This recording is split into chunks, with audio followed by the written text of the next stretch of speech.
Olá, pessoal. Seja bem-vindo ao nosso curso de PostgreSQL, nosso curso de Postgres. Nessa aula, iremos começar a preparar o nosso ambiente, preparar o nosso computador para que você possa estar realizando o curso. Como foi comentado inicialmente, o nosso curso, eu vou provisionar 3 bancos de dados em 3 ambientes. Então, nós teremos aí o Postgres instalado tanto numa máquina Windows, tanto numa máquina Linux, tanto no banco de dados Azure, na cloud da Microsoft, que seria o Azure. A parte principal do curso ele é no ambiente Linux. Por quê? No mercado de trabalho, raramente você vai encontrar um Postgres instalado no ambiente Windows. Você vai encontrar muito Azure, muito AWS, RDS, Amazon, mas em sua grande maioria, as organizações eles trabalham com Linux, já que o Postgres é um banco de dados open source, um banco de dados gratuito.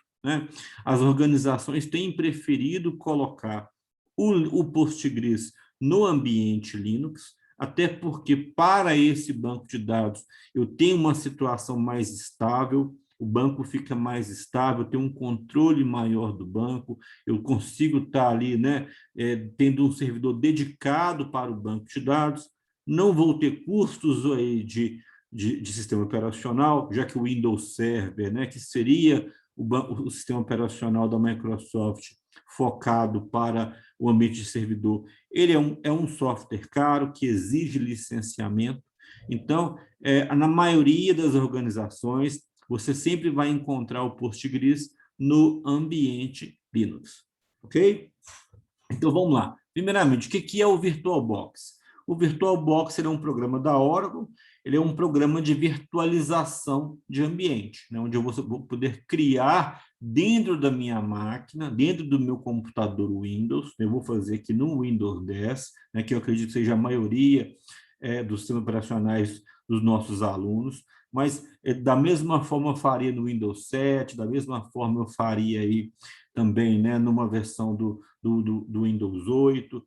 E quem já trabalha com Linux pode partir para a parte de instalação direta do PostgreSQL, mas quem trabalha com Linux, com aquela versão GUI, com aquela versão gráfica, o VirtualBox também tem para aquela versão. O VirtualBox é um programa bastante conhecido, ele é um programa gratuito, ele funciona tanto em Linux, Windows, Solaris, no Mac também você pode estar instalando o VirtualBox. A instalação é bem prática, bem fácil. Nós iremos instalar e depois fazer a configuração do VirtualBox para iniciar o nosso treinamento. Então, eu coloquei aqui um pouquinho sobre o VirtualBox. Então, o VirtualBox é um programa de virtualização da Oracle, que permite instalar e executar diferentes sistemas operacionais em um único computador, sem complicações. Com ele, o usuário pode executar o Linux dentro do Windows 7, o Windows dentro do Mac, o Mac dentro do Windows e até mesmo todos os sistemas operacionais suportados dentro de um. Você também pode instalar o Android em outras máquinas. Pessoal, Dual Boot é uma coisa, o VirtualBox é outra coisa. O que é o Dual Boot? Dual Boot seria aquele recurso onde você particiona o seu HD, e ao iniciar o seu computador, você define, eu vou iniciar esse computador Windows, eu vou iniciar esse computador Linux, isso é outra situação. Nesse caso aqui, não. Você já tem um sistema operacional instalado, e para você não correr risco de instalar programas, de corromper dados do seu próprio computador, você instala uma máquina virtual. E eu posso ter várias máquinas virtuais funcionando ao mesmo tempo. É bem interessante, eu posso ter várias máquinas virtuais e teremos isso no nosso curso. Eu tenho uma parte aí do curso, na parte do DBA Sênior, onde nós temos 2 máquinas virtuais se executando ao mesmo tempo para fazer o recurso de replicação nativa do Postgre, que é o Hot Standby Stream Replication, que é um sistema de alta disponibilidade, balanceamento de carga que nós temos no Postgres. Ok? Então, chega de delongas, eu vou estar fechando aqui a minha apresentação, eu estou aqui no Google e vou simplesmente colocar aqui, download, tá? VirtualBox. Eu deixei o link na apresentação para vocês, mas se você vir aqui dar um download VirtualBox, você já vai estar acessando rapidamente aí, né, o site do VirtualBox. Então, veja que ele é um programa da Oracle, ele é gratuito. Pessoal, o mercado, existem outros programas, né, que fazem virtualização de ambiente. Eu vou usar o VirtualBox por ser uma opção fácil e gratuita, né? Mas a gente tem o Hyper-V da Microsoft, né? A gente tem o VMware também. Então, existem outras soluções mais robustas, né? No ambiente corporativo, o VirtualBox ele não é tão utilizado, o VMware ele tem uma grande parte do mercado, né? Mas para o aprendizado aqui do curso de Postgres, o VirtualBox vai nos atender. Então, vejam aqui, né, que eu tenho ele para Windows, para OS X, né, para distribuições Linux, Windows, Solaris. Então, eu tenho ele é compatível com diversos sistemas operacionais. A minha máquina é uma máquina Windows, eu vou baixar aqui, tá? São 100 e poucos megas, eu vou aguardar aqui porque eu estou com a internet bacana. E a gente vai começar a instalação. Eu quero alertar você do seguinte, eu já tenho na minha máquina aqui o VirtualBox já instalado. Tá? Então, ele vai apenas reescrever, né, a instalação que eu tenho aqui do VirtualBox. Esse VirtualBox que eu já tenho na minha máquina, e já existe dentro dele máquinas virtuais, mas eu não vou ter nenhum problema, não. A instalação é bem prática, é um next, e você consegue estar provisionando aí, instalando o VirtualBox na sua máquina. Então, ele dá uma mensagem de boas-vindas, eu vou avançar. Vejam que ele está, como eu já tenho o VirtualBox instalado, ele me dá a opção de remover ou de reparar. Eu vou marcar o repair. E ele vai começar. Para quem não tem, ele vai só indicar qual diretório vai ser instalado, você marca o Next. É um programa simples, ninguém vai ter nenhuma dificuldade em estar instalando aí o VirtualBox.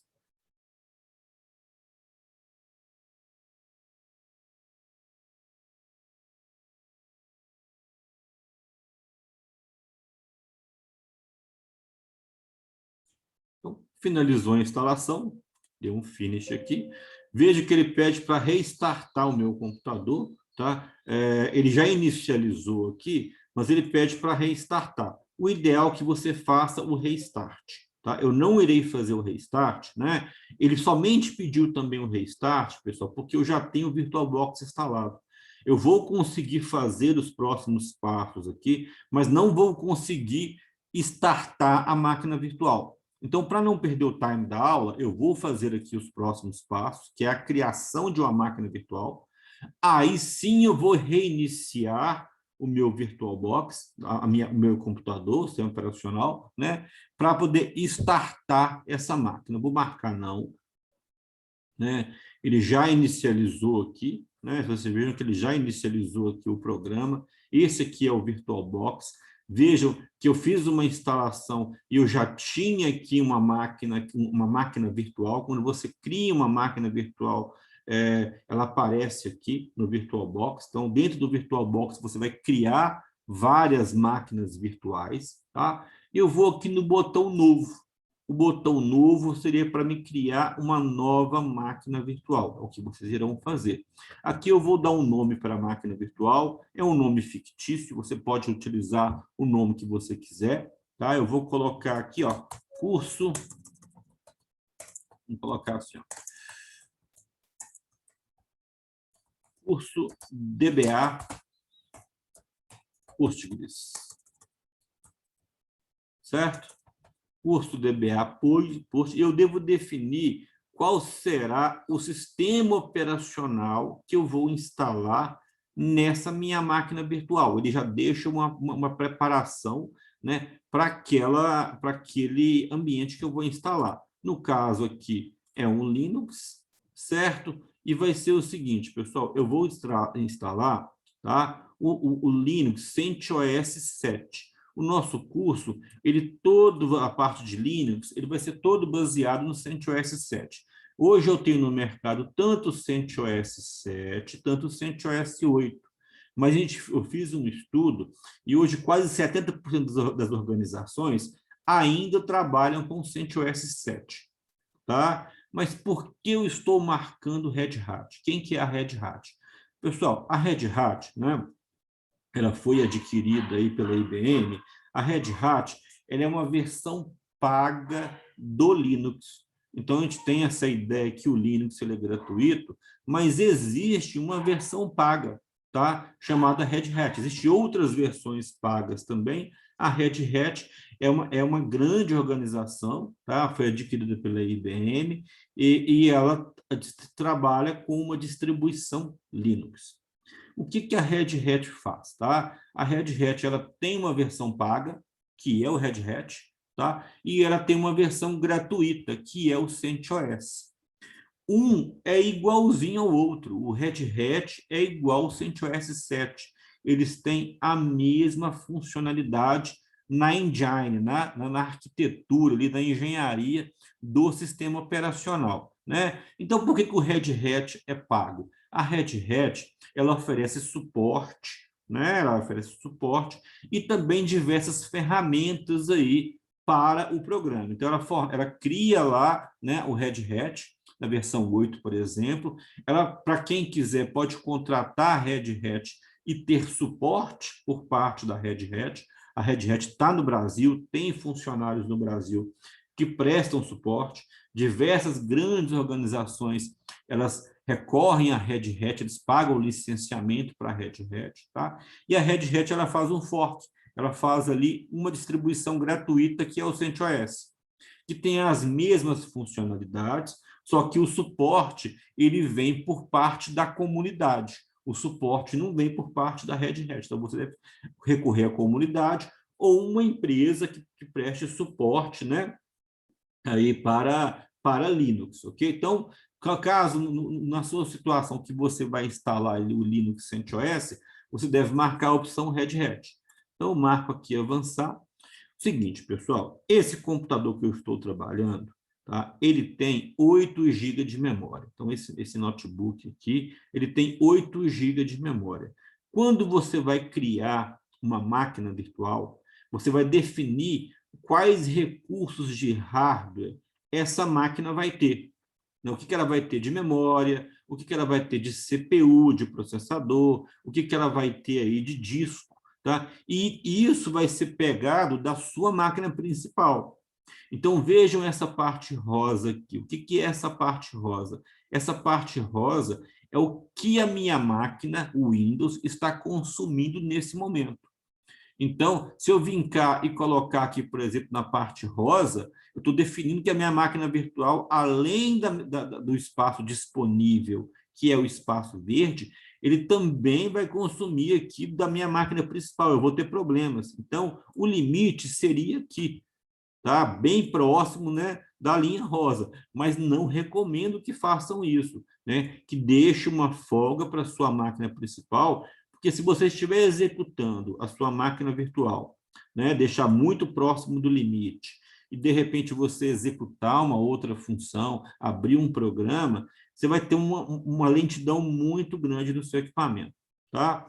Para mim trabalhar nesse curso, 1 GB de memória é suficiente, que é 1024 MB. 1 GB é suficiente, eu consigo cumprir o curso sem nenhum problema.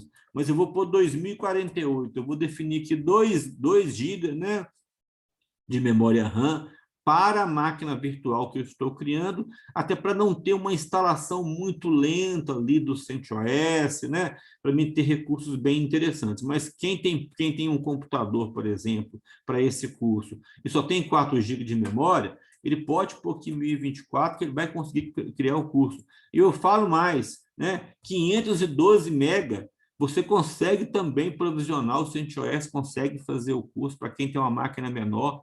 O Linux aí, ele consome pouco recurso. Você vai ter, sim, em algumas situações, algum tipo de lentidão, né? Mas para quem tem um equipamento não tão potente, vai atender. Eu vou pôr aqui 2048, tá? Eu vou fazer até mais, eu vou colocar bem mais, só para eu poder instalar o CentOS com mais velocidade e depois eu vou voltar essa memória. Isso é possível, eu consigo voltar a memória, mas desde que eu esteja com a máquina parada, eu não consigo voltar a memória com a máquina em funcionamento, né? Isso acontece lá no ambiente cloud, você consegue movimentar a quantidade de memória RAM com a máquina em funcionamento. O VMware, em algumas versões, isso também é possível, tá? As versões mais atuais, né? Mas aqui no CentOS não é possível, no VirtualBox não é possível. Então, eu defini a quantidade de memória compartilhada que eu vou definir para o VirtualBox. Vou dar uma avançar. Outra coisa, vamos lá. Da mesma forma que eu vou compartilhar a memória, eu vou compartilhar o disco rígido, eu vou compartilhar o HD. Então, o disco rígido, ele também vai ser compartilhado. Então, eu tenho aqui nesse equipamento, nesse notebook, eu tenho 2 HDs.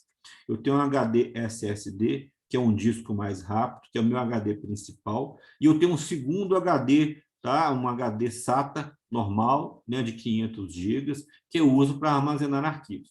O meu HD principal SSD é um HD pequeno, ele não é um HD muito grande. Então, eu raramente armazeno arquivos lá. Lá eu deixo o Windows, os programas para poder ter agilidade, né? Aqui você vai definir o quê? Qual vai ser o espaço em disco, tá? Que você vai ter para a sua máquina virtual. Quando você já tem uma máquina, imagine que você já tem uma máquina virtual instalada, tá? Já tem uma máquina virtual instalada e você formatou o computador, né? E você, poxa, perdi minha máquina virtual. Você não perde. Se você tiver os arquivos que foram criados, eu posso marcar essa opção aqui, ó, utilizar um disco rígido virtual existente e eu buscar, tá vendo? Um ponto VDI, que é o nome do arquivo, eu vou buscar aí, né, a instalação já pronta. No nosso caso aqui, nós vamos criar um novo disco virtual agora. Eu tenho também a opção de não acrescentar um disco virtual, tá? Criar a máquina virtual e depois eu vou setar, eu vou buscar lá numa LUN, no storage externo, os dados de disco para aquele equipamento. Mas no nosso caso aqui, vamos marcar a opção, criar novo disco rígido virtual agora. Criar, ele vai me dar 3 opções aqui, o VDI, o VHD e o VMDK, tá? O VDI é o mais indicado, Virtual Disk Image, ele vai criar um arquivo só. O VHD aqui, ele cria, né, vários arquivos. Então, o VDI aqui, eu vou ter um arquivo somente contendo todos os meus arquivos lá dentro. Tá? O VHD aqui não, né? Eu vou ter vários arquivos separados. E tem essa opção aqui, Virtual Machine Disco, que é um misto do VDI com o VHD. Eu vou marcar aqui o VDI. Tá? Outra opção, dinamicamente alocado ou tamanho fixo. O que seria isso aqui, dinamicamente alocado ou tamanho fixo? O dinamicamente alocado é o seguinte, vamos imaginar que eu vou definir meu disco aqui de 50 GB. Vai ser o que eu vou definir. Vou definir um disco de 50 GB. Quando eu criar esse disco, né, e eu estiver utilizando apenas 500 MB, ele vai ocupar somente 500 MB no HD.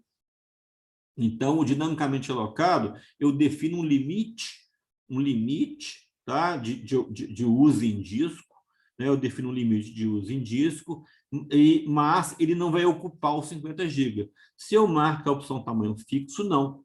O tamanho fixo, ele automaticamente vai bloquear 50 GB do HD, mesmo que eu esteja utilizando 500 MB. Eu prefiro colocar aqui o dinamicamente alocado. No ambiente de produção, pessoal, o ideal é usar tamanho fixo. Vou explicar por quê. O dinamicamente alocado, a cada vez que você vai, que o computador, o servidor precisa aumentar o espaço, um subprocesso é criado, tá? Um subprocesso é criado. E acaba que esse subprocesso vai consumir recurso do processador. Então, quando eu quero desempenho, o tamanho fixo é o indicado. Mas no meu caso aqui, é um ambiente de treinamento, o meu disco é um disco de 500 GB, não é um disco tão grande, então eu vou marcar aqui dinamicamente alocado. Vou marcar aqui próximo, e agora eu vou definir o tamanho do meu disco. eu vou colocar que ele vai ser de 50. E outra coisa, eu vou definir onde vai estar alocado esse disco. Onde que ele vai estar alocado esse disco, né? Aqui ele está indicando que ele vai estar alocado no disco C, que é o meu SSD. Como eu informei para vocês, o meu disco C ele não tem tanto espaço, é um SSD pequeno. Eu tenho um segundo HD nesse computador, olha aqui, né, que é esse volume D aqui, tá vendo? Que é onde eu coloco as minhas máquinas virtuais. Aqui eu tenho várias máquinas virtuais, né? Ele é um disco mais lento, ele é um disco SATA, mas ele é um disco de tamanho maior. Ele é um disco aqui, olha, quer ver se eu vim aqui em propriedades, né? Ele é de 500 gigas, né, mas está aqui 465 gigas, né? Que eu tenho espaço livre bem disponível, bem interessante. Então, eu tenho 2 HDs no meu computador. Então, selecionei aqui 50 GB, marco aqui criar, está criado aí a minha máquina virtual, né? Foi criada a máquina virtual.